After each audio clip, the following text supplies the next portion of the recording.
have both.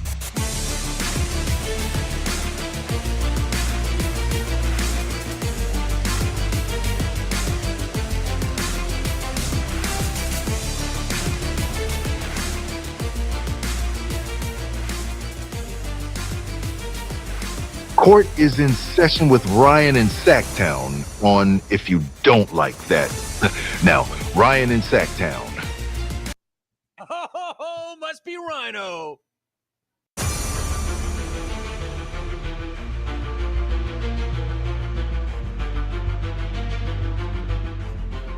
What's up, everybody? Happy Monday. How's everyone doing? Bane, happy to see you, man. I'll give you a hell yeah. Give me a hell yeah!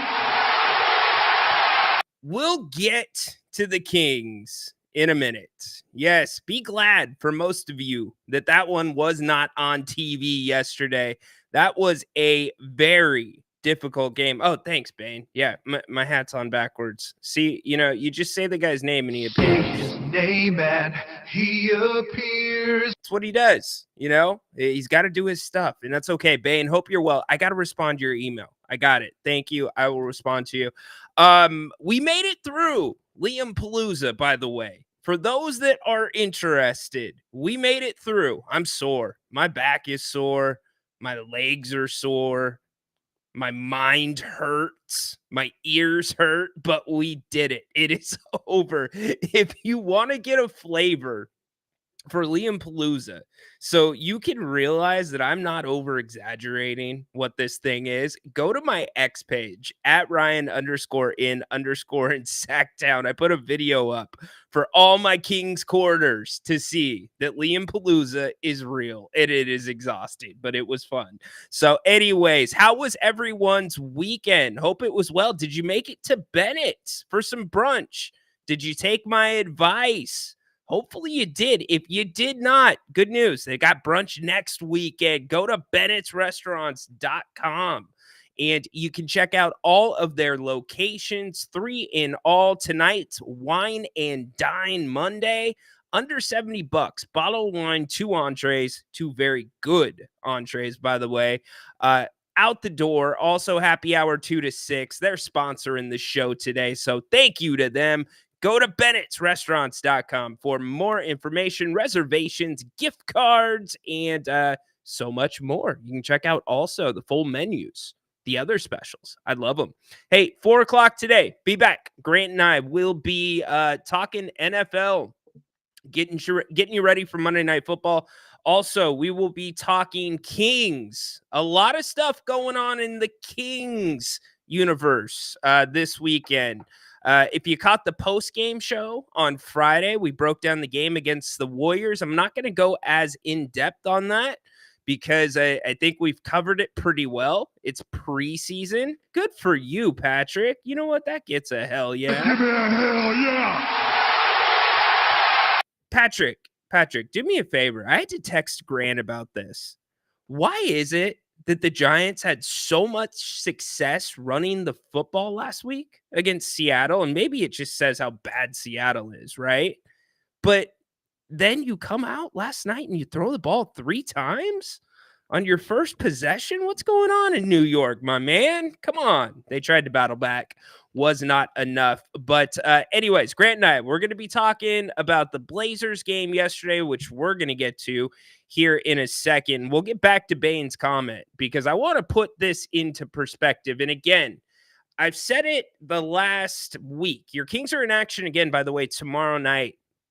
They're hitting the road. But think about this. Nobody's gotten hurt. Good thing, right? Nobody's gotten hurt in the games, and it's preseason. Small sample size.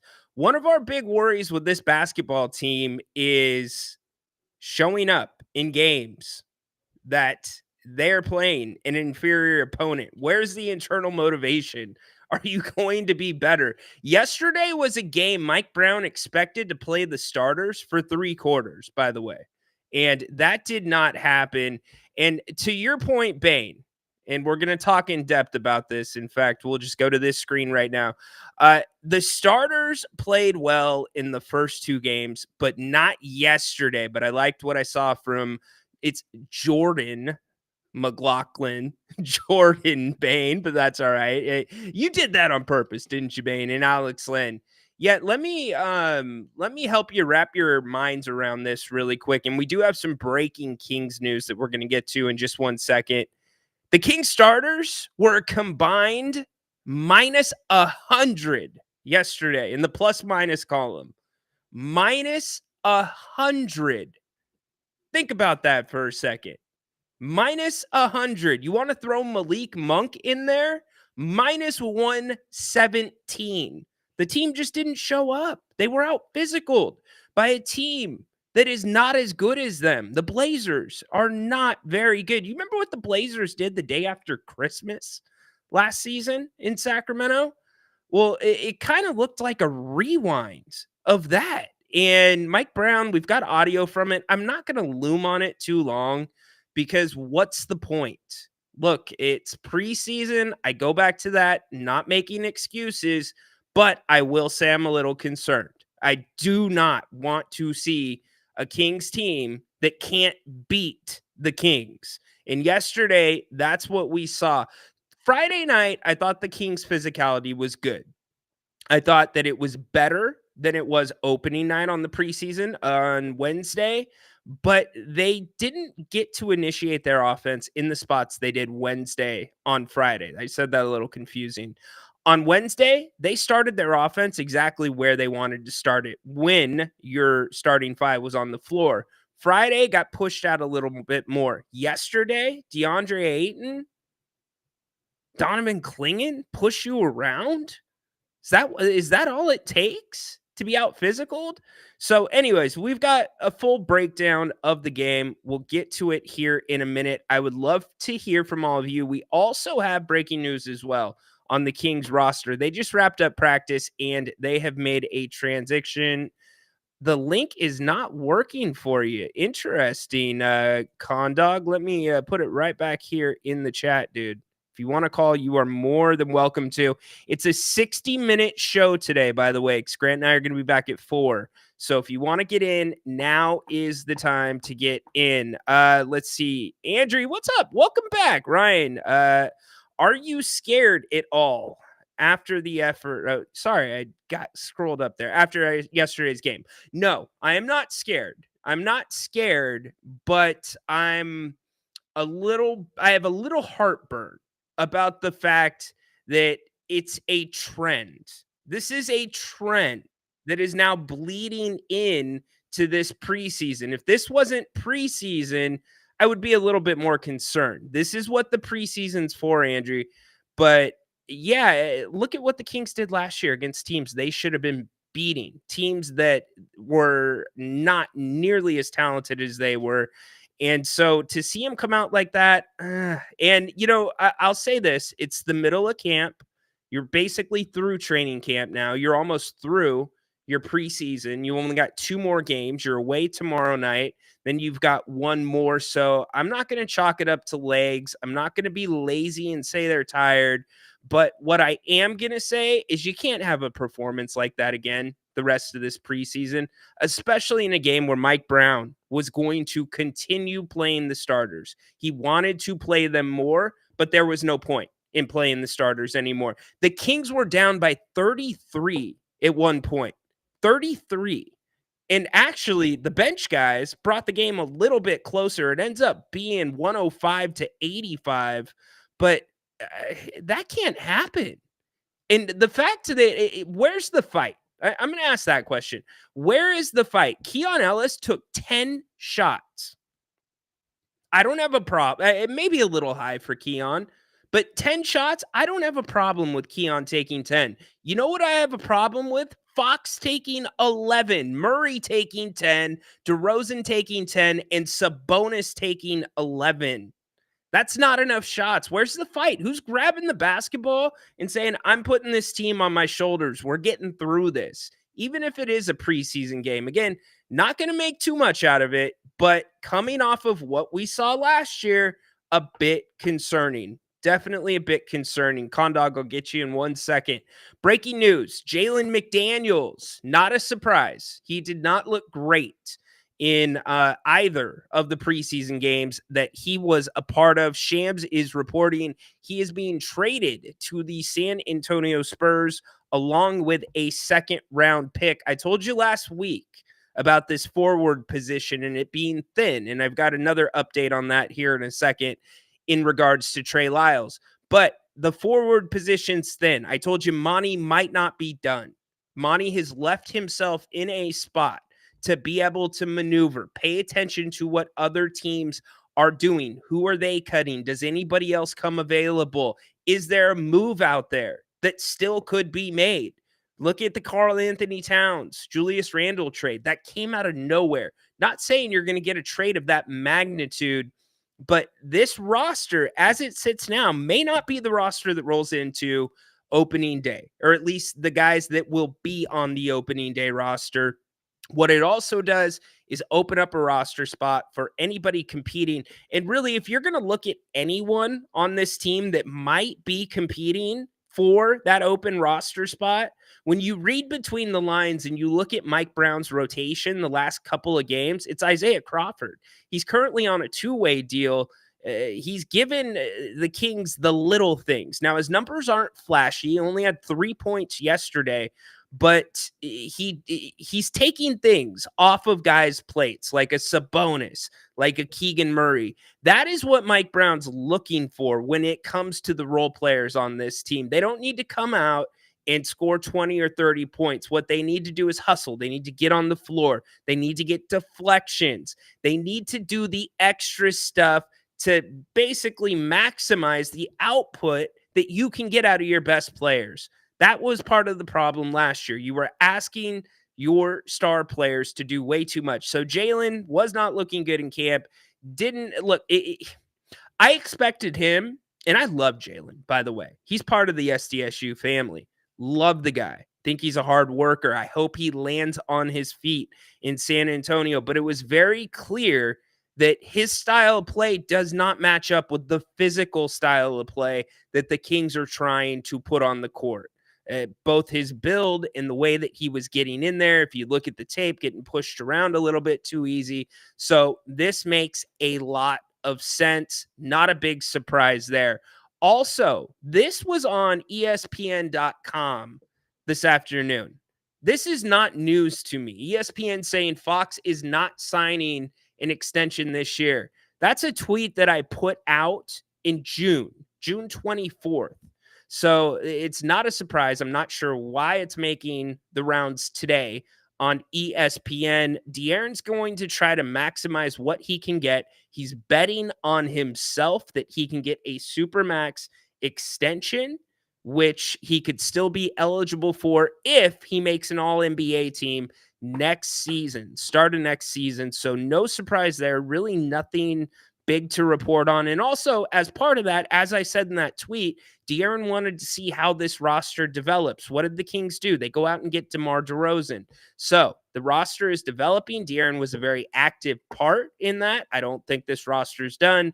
So we can put that to bed. It does not mean De'Aaron's leaving Sacramento. It doesn't mean any of that. Now, I will say on the flip side, remember, if De'Aaron is not going to be part of the Kings' long-term plan, and there is absolutely zero indication or inclination that that is in the cards, but if that was to be part of the Kings moving forward, that they're going to do it without De'Aaron, then the clock starts ticking when this season ends, because you can't let De'Aaron Fox get away for nothing. Next year will be the last year on his contract. So keep your eyes posted to that. But again, no concern. This is not news to anybody that has been following this team closely. All right, let's go to the phones really quick. I bet my boy Corndog is going to want to talk about the Ohio State-Oregon game. And I've actually got some quick thoughts on that one as well. Corndog, what's up, dude?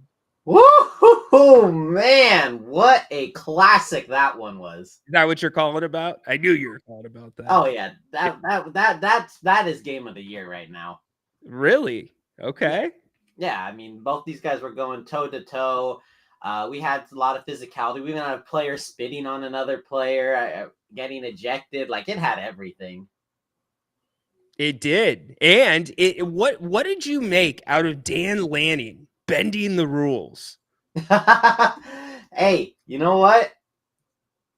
Don't hate the player, hate the game. Dude, it was kind of brilliant. I'm not Don't for hate those the that player, hate the game. Okay, so for those that don't know what we're talking about, Dan Lanning sent a 12th defender onto the field, like literally right before the snap. How much time was left, Corn Dog? Like 9 seconds This was on a the 10 clock. second. 10 seconds on the clock. He sent a 12th defender on purpose so the ball would get snapped and the time would run off the clock. And it ended up being like 5 seconds. So he loses or he gives up 5 yards to get 5 seconds off the clock, which basically gives Ohio State one play. I thought it was freaking awesome. And right before that, there was the offensive pass interference, and Ohio State did not use their timeout.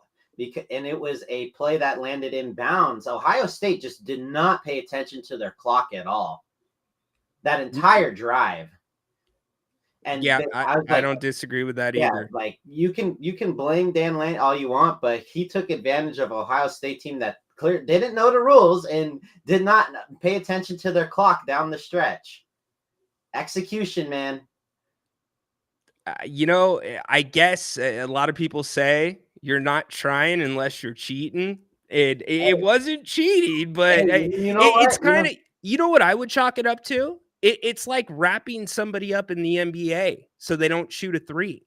Yeah. To get 2 free throws if you're up 3. I would rather Curry shoot 2 free throws than shoot a 3. Right. So, anyways, but even the first drive of the game, there was a Oregon interception that got called an Ohio State catching down. They thought he was catching down, but it actually was bobbling the ball, and it was an Oregon interception. And Ohio State ran a play really quick before it could get reviewed. So it goes both ways. It does. It does indeed. Anything else stand out to you from the college football weekend? We had BYU is for real. I mean, I had them, winning this Big 12 already, but I think more people are realizing they are for real. It is crazy how wrong Vegas was on them, because that is a little crazy. You're right. It was 4.5, I believe, was their over under. For you could have cashed that at the end of September when they were 5-0. Yeah, that's crazy how early you could have cashed that in. They usually Vegas is not this wrong this early, when it comes to totals like that. Does it speak to the conference? Probably not, because they played some good competition. And now they're at the easy point of their schedule. Yeah, no, you're right. And then Texas, they roll over Oklahoma. Oklahoma has a massive offense problem, like shocking. Like their defense, like Spears Jennings is incredible on defense. If I were him, I'm transferring to any place I can go and win a championship, because he's giving me like Minka Fitzpatrick level vibes. Like Spears Jennings at safety and defensive back is incredible at Oklahoma, but he needs an offense. Like the Tennessee game, I think he had like 14 tackles as a safety. Like he is a players. Yeah, dude, you're taking some huge take, Corn Dog. Patrick Paulov's up like Bill Belichick. Oh, like Bill Belichick. Dude, you're taking some. I love it. Bill Belichick is one of the best, man. Yeah, just on to Tennessee. Yeah. So Georgia, Texas, that's the big one coming up. Who you got? Man. I'm rolling with the Horns. I'm going hook 'em on that one. Texas is at home. Texas really doesn't play any tough road games in the SEC their first year, which is a blessing for them. Their biggest road test in the SEC doesn't come all the way. Well, maybe Vanderbilt, but besides that, it really doesn't come all the way till the end of the year when they play A&M and reignite that rivalry. Yep. Because the rest of because they had the Michigan road game, and Michigan just hasn't proven to have a quarterback anywhere. They have a lot of similar problems as Oklahoma, where they have a great defense, great secondary, but if that defense isn't generating points, it's coming from nowhere. There you go. I'm not so sure, man. I think Georgia is going to come out hungry. Texas has been a little bit shaky. They look great this week, but they've struggled with some lesser opponents. And Well, Georgia just struggled with Mississippi State. I get it, but Georgia's coming off the Bama game, my man. Like Bama may not even be that good. yeah, I know they had to come back this weekend. I know. I called Bama not making this playoff at the start and even at my midway kind of point. And yeah, Bama's may really not be that good. They got away with the Georgia comeback at home, and they got away with the South Carolina one at home. The only time they didn't get away with it was on the road in Nashville. And guess where they're going? Back to Tennessee to Knoxville. And their defense cannot hold a lead, and their offense does not know how to dominate time of possession like under Saban used to. So why do you think BYU is getting so disrespected in the polls? They're only 13th. It's honestly AP polls. If you've played any college football game back in the day before the playoff system and stuff, you knew it was where you started. Like if you took a team all the way down from the back, it would take forever for you to get to number one. Even if you ran the table as like, I don't know, a Western Kentucky or something, you might not get into the championship game if there's two other like power undefeateds. That's just how the AP poll is. It's where they started you, and they don't adjust afterwards. They don't like, okay, maybe this team really wasn't that good. Like, you know, how the schedule still says like, oh, they played a 13th ranked this, or, you know, a 10th ranked this. Like, it does. I care where you ranked at the end of the season, not where you were at the start of the season. Like, if you're ranked 25 and I beat you and you end up, you know, going 1-7, did I really beat a number 25 team? No, I beat like a number 80 team. Yeah. When is the first college football playoff rankings November. Coming out? When is it? November. Okay. That starts in November. Okay. There you go. That's where the real rankings. Honestly, though, kudos. We finally got Army and Navy ranked. There you go. Yeah, how about that? What a world we live in. You know what? I love the fact that those programs are doing well. They're both usually coached very well. And I think you said it a week or two back. If we get to that time of the year when it's Army Navy and they are the only game on and they're both undefeated, that's going to be an amazing sight. Oh, that's going to, yeah, that could compete for the college national championship as highest rated game. Okay, now that's a hot take. You said that to Grant, and he agreed, and I was like, I don't know. I think if they are both undefeated and a shot at the playoffs on the line, and it is the only game on, I think it has a shot to compete at that type of level, ratings wise. All right, mark it down. Mark it down. October 14th, 2024. Corn Dog's doubling down on his take. We'll see if they stay undefeated. Double down on it. Anything on the Kings really quick before I cut you loose? How about stop starting fights at the end of pre-games from the fans? I didn't see it. So I don't pay attention to the fans. The couple clips which we have during the Warriors one, it was afterwards. Like, it's a preseason game. I don't care if we lose by 50 or 40. Dude, you know how you really piss off a Warriors fan? You rip the tags off their jerseys so they can't return them after the game. That's how you piss them off. So, all right, brother. Kings are just going to find their groove. I mean, we have some roster shakeup. We're getting rid of McDaniels. Do it at your own risk, Derek. Do it at your own risk, my man. You know what? If you still can, Derek, bet that Bama does not make this playoff. I will strongly take that bet. If you can still do that midway through the point, if there's some bookie that will let you, because I see no reason why that's a great bet. Like, maybe even Georgia too, because if Georgia loses to Texas, they're looking at, they're already not going to make Atlanta. Like Ole Miss is gone. Ole Miss has a puncher's chance, but they have to run their table. Lucky for them, if they do run their table, they're going to beat some heavy hitters. Yeah, we'll see. Hey, brother, I appreciate you. Only an hour show, so I'm going to cut you loose. But good job, man. Later. All right, dude. Good call by Corn Dog, giving us his college football update. I absolutely love it. Let's see. Kevin, what's up, man? Acknowledge me. I'm acknowledging you. How you doing today, my man? Dennis, he's always crunching the numbers.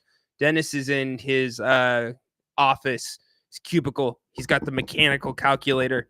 The Kings have 5.8 million to trade for a player or sign. Yep, 5.8 million. I think it's right. Well, here's the thing, Dennis. There's so many different exceptions and things that the Kings might be able to use under the CBA. It could be more or less on that, but Monty McNair has a plan. We know that Monty McNair has a plan. He's stuck to his guns this far. I think the Kings, something will change at that forward position, probably sooner rather than later, because you can't roll into the season the way it is right now. And good news, by the way, a lot of people concerned about the 3-point shooting these first few preseason games.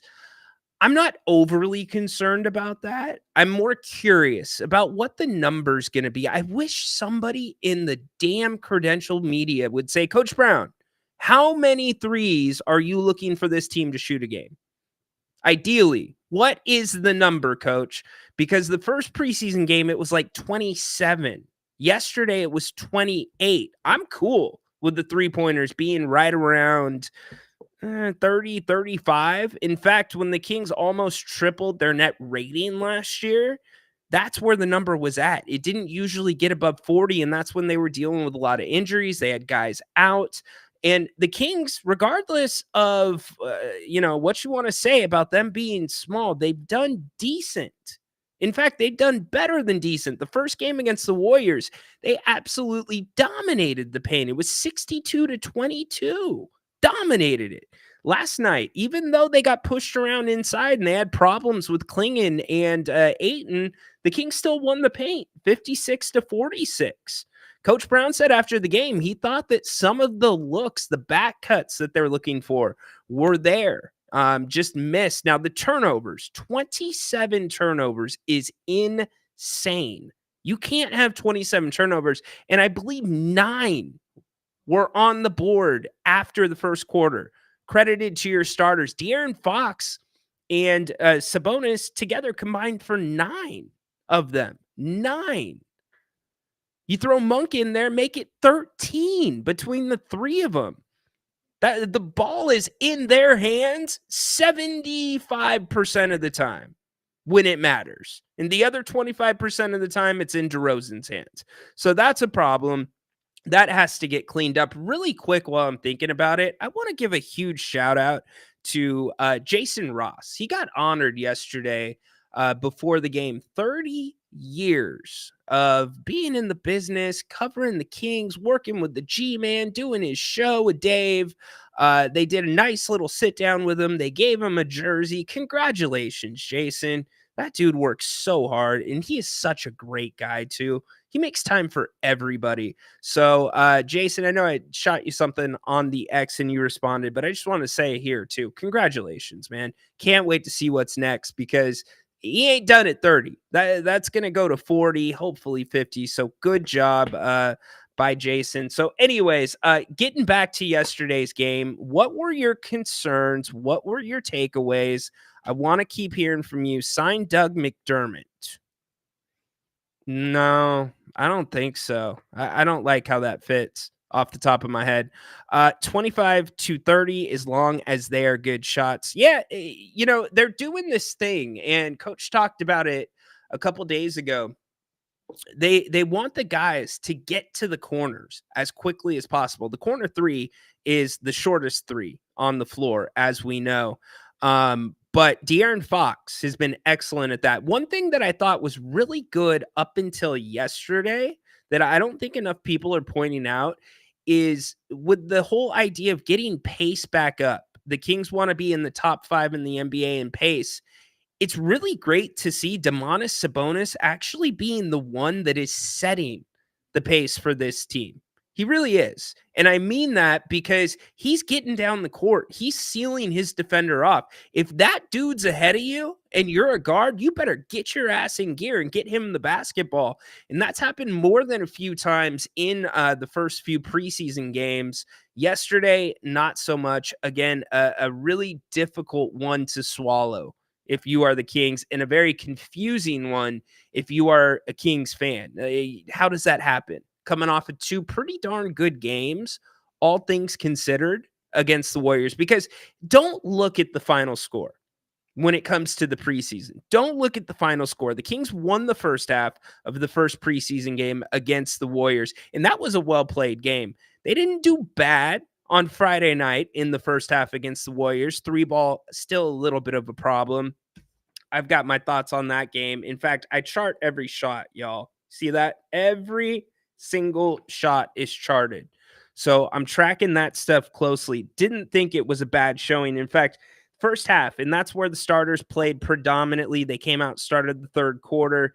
They had 15 points off of Golden State's 13 turnovers. They were winning the battle in the paint 20-12.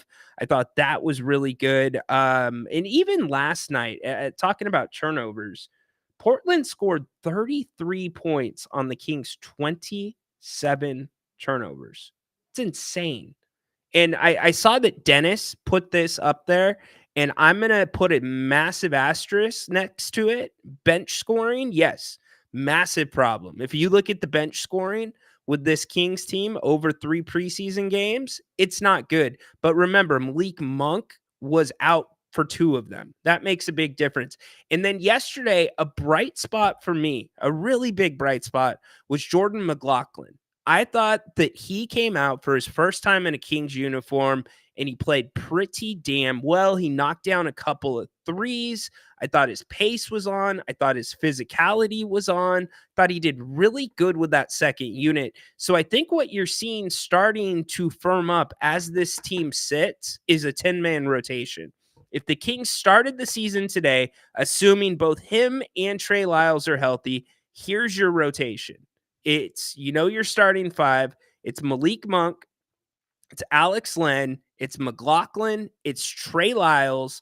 And then maybe that 10th is like an Isaiah Crawford if the season started today.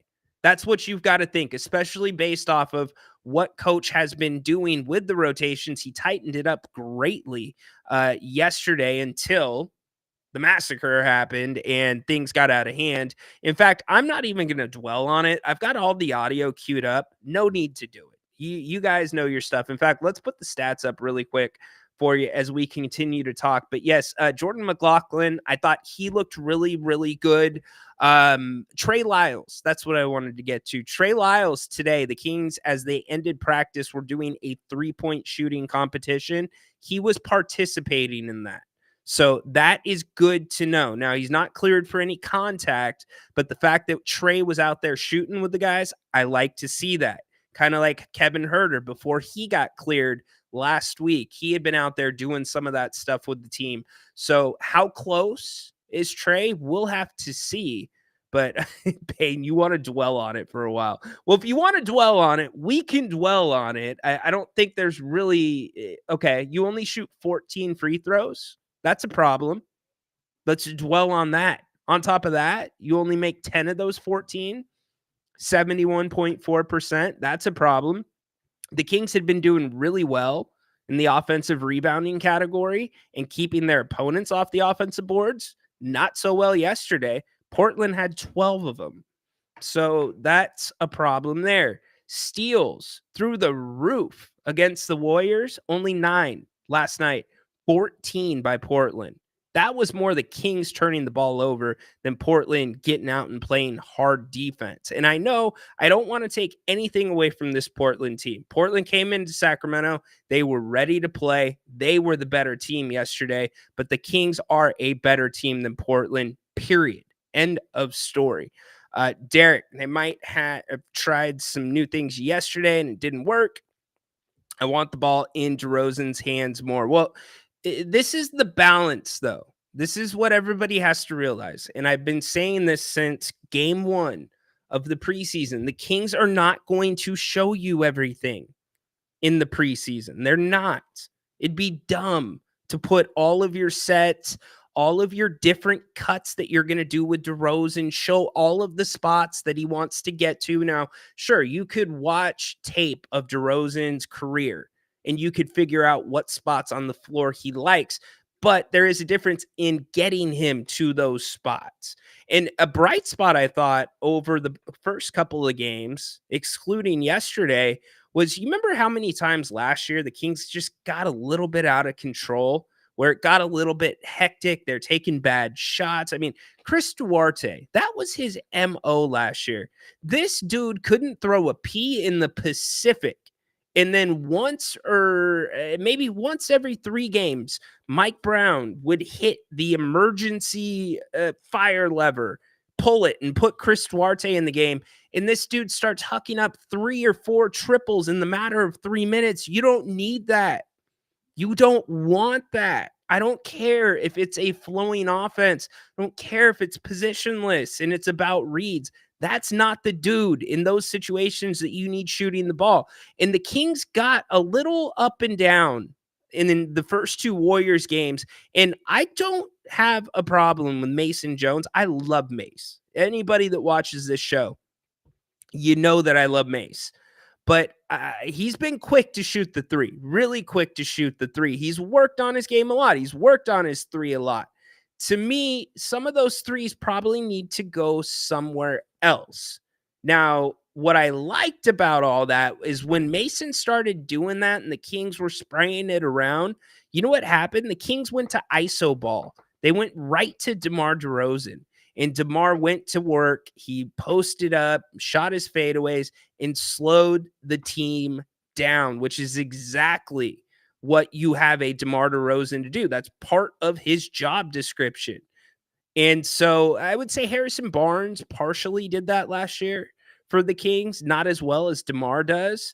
But there's a lot to critique. But again, you're not going to get the full package of what the Kings are doing. So I take all of that into account. Like when Andrea asked me, are you worried about what you saw? I've got to think about all that before, I come out here and say, yeah, no, you guys should be worried. This is a peek into the future. No, it's really not.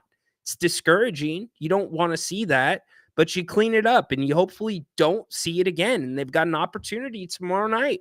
They are back on the court. And I would think, I've not listened to the audio from practice yet today, but I've got to think Coach at Utah tomorrow night is going to try to go the same route, play the starters a little bit more, try to get them a full game. If there is a game that you are going to try to get them in for a full game tomorrow night, in my opinion, is that night. If it's close, that's where that discretion matters. Now, the Clippers game that wraps up the preseason at the Intuit Dome, pull it back. That's where you get your young guys in. Don't play your starters as much. So tomorrow night is the one that I am paying attention to. But again, Jordan McLaughlin, I thought he looked really, really good. Tell me what you all thought. I know Bain said that as well. Look, I think Isaiah Crawford, he played 13 minutes yesterday. I think, as I said earlier in the broadcast, he does those little things for this team. I think he fits in well with what this team does. He almost is a pseudo, in my mind, a little bit more talented Chuck Hayes for you old school Kings fans. Just does kind of that little stuff around the rim that they need and on the perimeter, but he's undersized. He's undersized. And that is a little bit of a problem. When you're undersized at that position, you got to make up for it with the hustle. You got to make up for it with that dog mentality that we keep hearing about. But I like what I see out of him. Could he be playing his way into some type of early season minutes for this team, depending on Trey Lyles? All that stuff to be decided. But again, yesterday, man, the Kings, not good. The starters, minus 100 in the plus minus column. Minus 100, y'all. Minus 100. Kevin, I'll be at the game tomorrow night, stepping in for repping the Kings. Good for you, Kevin. Love it, dude. You're making it out to Utah, huh? How about the GM survey putting Utah ahead of the Kings as a harder place to play? How's that hit you, Kings fans? Kevin, give me the report on that. I know that it's preseason, but let me know what the building it feels like. Sometimes you hit your ceiling so fast, there's no room for improvement, and then mentally you start losing it. Dennis, you talking about yesterday? You think the Kings have hit their ceiling, my man? Dennis, if the Kings playbook in their schemes was a book that's this thick, and this is a theoretic example because the Kings play a lot, they don't do a lot of set plays and whatnot. But if it was this thick, Dennis, you've seen about this much this season, this preseason, about that much, especially on defense. So you got to keep that in mind. I've said it. Jerry Reynolds continues to say it. The zone defense is going to be big for this team this year. That's how they're going to make up for their lack of size. And the Kings played the zone, or at least last year, they played it pretty darn well. So you've seen it a few times in the preseason. In fact, in the second preseason game against the Golden State Warriors, the Kings went to zone at the start of the second quarter, and it did exactly what it's supposed to do. It kind of slowed the Warriors up a little bit. It took time off the shot clock. It made the Warriors adjust. That's what it is. It's throwing a wrinkle at you in real time when you've, for the last 8 minutes, been guarded man to man and you're running your sets and you're trying to make adjustments. And then all of a sudden the Kings drop into zone out of man and man. Then it's like, oh, crap. Which zone offense are we going to get into? Wait, you got to get over here. You got to go there. And before you know it, there's only 12 on the shot clock and you're getting a bad shot. And so all that plays into all this, Dennis. I just don't think so. No, certain players, when they come in and have a nice start to their career, but then as a career moves forward after the rookie season, it hits a decline. Okay, so which players are you talking about? I'm just curious. I mean, I have a hard time putting any player into that nutshell in today's NBA. I have a really hard time on that timeline. If you're talking about 1 year, that's really, I could name so many players that you could say that about initially, and then they have excellent careers. In fact, I've said it. Jerry said it. Watch the hell out for Davion Mitchell in Toronto. Watch the hell out. Davion was a square piece asking to be put through a round hole with this Sacramento Kings team. His skills and his skill set, more specifically, and his strengths did not play as well to what the Kings do with their schemes. You get him more in a traditional set like Toronto runs, different player. And in fact, when you took the leash off of Davion and you let him play and you knew there was nothing looking over his shoulder, if he made a mistake, he wasn't going to get pulled out of the game. Look what you got at the end of the season last year from him. He was pretty damn good. Really good. Let's see. We're keeping going again. The news. Jalen McDaniels traded, according to Shams, to San Antonio, along with a second-round pick. What was Jalen making this year? Jalen is making, I got to go back to my Kings salaries really quick. Got that right here. Jalen was making, it was not that much. It was $4.74 million. So that is off the books as of right now for the Kings. But remember, with the Isaiah Crawford, so a couple of other considerations really quick. With the Isaiah Crawford situation, he's a two-way player, which means if he was to play himself into a role with this team, you could theoretically still have him start the season as is on that contract, but there's a maximum amount of games that you can play up with the NBA team as a two-way player. Further, two-way players are not eligible for the playoffs. So if he does play himself into a role, much like Keon Ellis, his contract would have to be converted. So keep that in mind. Boogie Ellis is another one a lot of people are talking about. I think Boogie looks good. In fact, if you want to talk, and maybe Dennis, maybe you're talking about Colby Jones. I'm thinking that's what Dennis is talking about guys hitting their ceiling. And with the development in Stockton and with the program they've got going, Gabe Harris now officially the GM. He gets the interim removed off of him. I'm confident that there is still room for Colby to grow. Now, the problem here, Dennis, is Colby's growth timeline does not meet the Kings timeline. The Kings need somebody right now. And I've had this conversation over the last week. I don't think this Kings team has a true point guard on its roster. Not a single one, including De'Aaron Fox.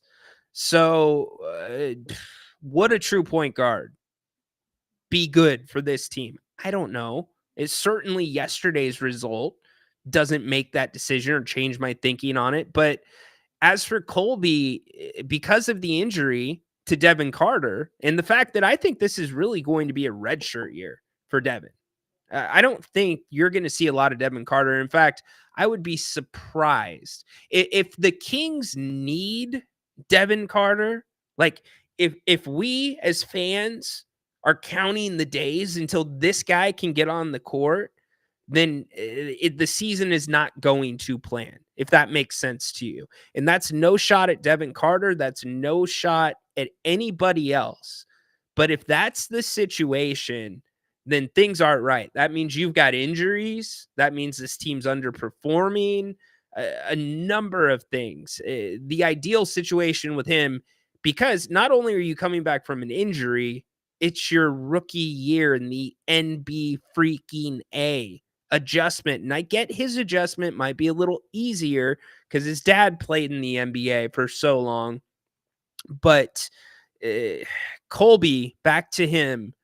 Yes, I'm concerned about Colby. Now, if Andre reworded the question and said, are you concerned about Colby? Yes, I am concerned, but nowhere in the neighborhood of he's hit his ceiling. Absolutely not. And let's not act like either that Colby was a first round pick, a lottery pick.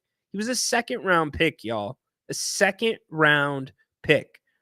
I would, if I was making the decisions for this team and you put my feet to the fire and you said you either have to keep Colby Jones or Boogie Ellis, I would keep Boogie Ellis right now. Doesn't mean I don't think Colby can't be successful in the NBA. I don't think he's done. I just think what Boogie brings to the game matches more with what Mike Brown is trying to do and trying to preach, which is physicality. Now, we're making decisions that really should have no effect on the Kings season. We're talking about decisions that should have no effect because those guys aren't going to be getting minutes. They shouldn't be getting minutes with the team that you have in place now in the rotation that is in place. So, and as for the Jordan McLaughlin thing, really quick, I want to go back to one point. Somebody hit me up on the X and they're like, well, do you think he can play with Malik Monk? Are you worried about him out with the second unit? I don't see a scenario, especially in the backcourt, that you're ever going to see outside of foul trouble, injuries. I think at all times this season, you're going to have either De'Aaron Fox, Domas, or DeMar DeRozan on the floor at all times. One of those three will be on the floor. Maybe throw Malik Monk into that category.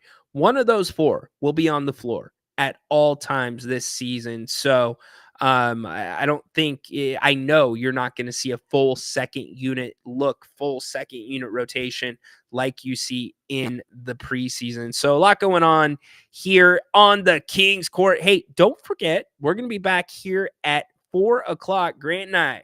We're going to get you ready for Monday Night Football. We're going to talk about the weekend. We're going to talk about the Kings. A lot to talk about. And also on that show, you get to choose Grant's rant. I'm not kidding. It's called A Rant with Grant. So what it is, if you have a better idea for Grant's rant than what he already has planned, put it in the chat. If he thinks it's better, he will choose your rant, or he will choose your topic and do a rant on it on the spot. That is sponsored by EDH Motors. So make sure you come back. That will happen at 4 o'clock. And also, again, a huge thanks to Bennett's Westside Grill for sponsoring today's episode of the King's Court. Don't forget about their amazing, I literally mean that, amazing happy hour, 2 to 6 o'clock. Their sips and tastes, 60 different wines by the glass. Also, full menu still available. Prime cuts of seafood, steak. They bring the steaks before they cook them. If you order a steak, they bring the steak to you. If you get the New York Prime, you get the filet. They let you pick the steak, and it is incredible. They'll cook it however you want it. Also, if you got any office parties coming up, if you have a Christmas party coming up, think about Bennett's, because they have beautiful private dining rooms at each of the locations. They'll get you set up. Make sure you go to bennettsrestaurants.com for more information. Check out all of their specials and the menus and so much more. And keep your eye out, too, for seasonal menus. They throw those out once in a while, and I love those. They had a great seasonal Mexican menu in May. So anyways, Grant and I back at 4 o'clock. Let's get back to the chat. A lot still on the Kings, I am sure. Let's see, Dennis, and then we're getting too close. Kevin, we'll go there. The Delta Center sucks. It feels like how Arco Arena used to feel back in the day. I miss Arco, man. There's something sexy about that building. Arco, oh man, it's the smells, the different colored seats, the cracks in the floor, the steel and the wooden step all in one, the second level concessions. Oh, I miss that building. I mean, seriously, like, would you have rather been at the last game at Arco or the first game at Golden One Center? And I realize some of you have probably been to both, but I would have for sure taken the last game at Arco. I love Golden One, don't get me wrong, but something about Arco, man. Something about Arco. Dennis, Tyreek Evans, Roy, not necessarily means you have to be a rookie of the year. Just players should come back or come in the league are shooting 40% from downtown. Okay. I kind of get what you're saying there. Brandon Roy, man, that kid was a talent. In fact, Brandon Roy played for UW when I was at SDSU. You know who else played for UW when I was at SDSU? Nate Robinson. I'll never forget. They came to us. We were playing at home, and pregame warmups, not even layup lines and that, like out on the floor shooting before the game, before some of the fans get there. We had this knucklehead on our team. His name was Jared. He was a walk-on. And he was flashy. He thought, like, the kids used to say, all that in a bag of chips. Like, he just thought he was God's gift to basketball and women. And he never played a lick. In fact, he was awkwardly uncoordinated.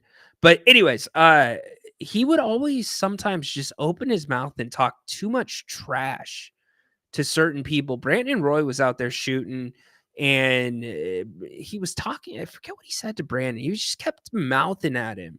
And I'm sitting there on the bench listening, and I'm like, you better fucking stop, dude. And then he started talking trash to Nate Robinson. What's Nate Robinson do? He runs up in warmups and does a backwards dunk like right in Jared's face. Jared's sitting there on the bench. And then we get to the fourth quarter. The game is close. Brandon Roy takes over. Brandon Roy, he shot a fadeaway, and his ass came right into Jared's face. And because he got pushed back, and he just turned over his shoulder, and he's like, kiss it. And it was just the ultimate payback. And even though he's talking crap to him, like one of my teammates, like I can't say I wouldn't have done the same thing. That dude wasn't running his mouth, or if that dude was running his mouth the way Jared was. So good job. Good job bringing up Brandon Roy. There's a memory. And then there's her career. Yeah, I'm not there. I don't know where you at, Dennis. What did they get in return for him in the pick? Yet to be announced. I have not seen anything, but I have not looked since I've been on the air. So yeah, that's why. So that's the going rate. Dennis is right there. Remember with the Davion contract? They had to give up a second round pick too. That's the going rate to free up salary in today's NBA because of the new CBA. And by the way, the GMs in the GM poll said that's the first rule that they want to change if they could change it. And the new CBA just started. They've got what? Another 6 years of it. So now we can sign a player or trade for one. You could have done that already. Kevin, best thing I read today is Kwame Brown dissing Bronny James. Well, why is he going after Bronny, man? I told you last week, Kev, my problem isn't with Bronny. My problem's with Braun. Bane, no true center or point guard. Well, I guess Alex Len is a true center. Yeah, Alex Len, I would say, is a true center for sure. Look at how, and this is got to be an adjustment. You're not running a DHO through Alex Len ever. And they tried to do it a couple times in the Warriors games. What they got to do is get that pick and roll going again. And I thought Scal got called for an awful offensive foul in the Warriors game. It was a moving screen. He wasn't moving at all. And he was not moving at all. But again, here's the biggest thing. And I'm going to go back to Andrew's big question. Are you worried? My biggest thing is consistency.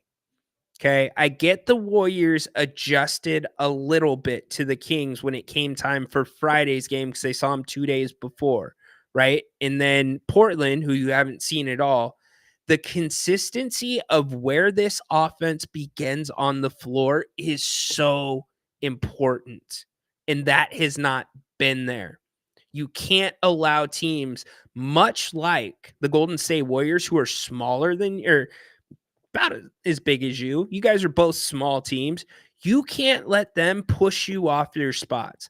Look at the first half of the Golden State game in San Francisco, the first quarter, I should say. The Kings were initiating offense behind the three-point line. Look at the first quarter of the first preseason game in Sacramento. They were initiating offense at the elbow, free throw line extended inside the three-point line. And what happened? DeMar DeRozan ate them up because DeMar's shots are mid-range. He loves the mid-range. And I know he shot the three okay in the preseason, but that's where the offense has got to be. And when I go back to the consistency, can both units do that together? Because the second unit isn't doing that. And I get you're not going to do the same things when DeMar isn't on the floor, but I want to see what their consistent thing is. Is it a little bit more spread and more pick and roll? And the reason I don't have heartburn is because you were without Malik Monk. I know he played yesterday. And he was a -17. Again, the King starters yesterday, -100 in the plus-minus column combined. But what's it going to be? I can't, we can't see the Kings offense do what it did last year, where it was stagnant and looking around and pushed out, because we know how that ends. We saw how last season ends. So that's the consistency I want. That's what I'm looking for with the game against Utah tomorrow. Can they initiate their offense where they want to? Bane, but maybe that's the way the NBA is going. More pointless ball. Yeah, De'Aaron's talked about it. He shot just about a tick over 43% from beyond the three-point line last year with the catch and shoot, and he is really good at that. Some of the scrimmages this training camp, he hit a few of those where just catch and shoot. So I think that is part of it. Yeah, absolutely. And I think the Kings, they've got to, and they have the ability to do it with everybody on the court. De'Aaron said it a couple days ago, or it was either it was after the first preseason game. De'Aaron was asked about the positionless thing, and he said, yeah, all guys, everybody needs to know 4 spots on the court. However, I need to know the point guard spot when it comes to our set plays. De'Aaron's the one that's going to be initiating your set plays. Yes, dude, you had a good weekend. We talked about it a little bit ago. Dude, name me 4 Trailblazers, Horse. Don't throw the Trailblazers in there. You could say your Ducks and your Niners, but you're going to go Blazers now? Come on, man. That's fine. You can be happy. Last at Arco. I'm thinking Jalen Suggs was going to be like Brandon Roy. Okay, Derek. Great story. Yeah, Brandon. And here's the thing about Brandon Roy. Dude never talked trash. That was the coolest thing about it. He never talked. Haunted Horse. You watched Brandon Roy. He played his career in Portland. Dude didn't talk trash. Dude was like Keegan Murray. So to get under his skin to that level and to do that, I loved it. I silently loved it. So I thought it was cool. Horse Iron Maiden is in Portland tonight. Okay, now we're talking concerts. Love it. World Travelers. All right. No, I say no. And I know you're scouring the internet right now. Name me 4 Portland Trailblazers on the roster right now. 4 of them. 4, Horse. You know 2. I know you know 2. Klingon and what's his name? Now I'm drawing a blank. Scoot. You know Scoot and Klingon. Who do you know outside of that? You know, come on, Horse. Come on, man. Yes. Way to go. Brandon Roy was one cool cucumber. Yeah, not a lot of trash talk. No, that's what made it so cool when he did that. Again, what a great, Scoot. I just gave you Scoot. I love Horse. He's the best. Storming the field after week 6 win. Act like you've been there before, Ducks. Uh-oh. Taking some trash talk. Hey, we're going to get out. Grant and I are going to be back in just under an hour. Hopefully you can join us. Much more of this with the Kings Talk. We'll be taking your calls. We'll be getting you ready for Monday Night Football. We can talk about baseball. The ALCS kicks off here in just about hour and a half. And then you've got Jets and Bills, which is the Monday night matchup, and lots of Kings. Ton of Kings talk. We're going to try to put the pieces together with the move with Jalen McDaniels out of here, headed to San Antonio. And again, I'm going to go back to this really quick. This is not news. Anybody that's waking up and reading ESPN.com about De'Aaron Fox not re-signing, this is not news. That is back from June 24th. This has been out there for a very long time. He's looking to bet on himself to get a larger contract, and he wanted to see how the roster would develop. And what happened? The roster has developed. So to me, it's a non-story. I'm not sure why it got all fired up and inflamed again. De'Aaron's trying to get as much money as he can, as he should. He deserves it. So anyways, all right, we'll be back just under an hour. Thanks for tuning in the King's Court. Make sure you are subscribed to If You Don't Like That. Hit that QR code. It's where all of our programming lives. Don't forget, pregame, halftime, postgame, every game this year, most halftimes, Jerry Reynolds will be joining us. We are back for our 3rd season. Can't wait to get it underway. We've done a couple of post-game shows already and had a lot of fun with those. Regular season, we ramp it up. So make sure you're subscribed. Also, do me a favor.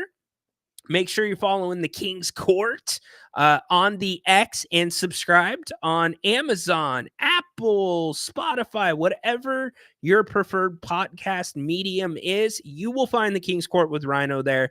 You also not just get this show, not just this audio, you get morning shoot-arounds there as well, where you get my thoughts. You get what I'm hearing from my sources. You get audio from the team. So you want to make sure you're subscribed to that. I've seen a huge uptick in subscribers the last month. Get in there. It's completely free. Not charging you a dime right now. I would love to have you come in, check that out. It is a fun listen, and we have a good time over there as well. All right, that's it. We are out of here. We are getting to the 4 o'clock show. Make sure you join Grant and I. Don't forget a rant with Grant at 4 o'clock. You get to choose his rant. So it's pretty cool. Brought to you by EDH Motors. Would love to have you back, taking your calls and all that and so much more. 4 p.m. Grant and Rhino. Make it a great day. Go Kings. Light the damn beam. Stay the hell away from Levine. Court is dismissed.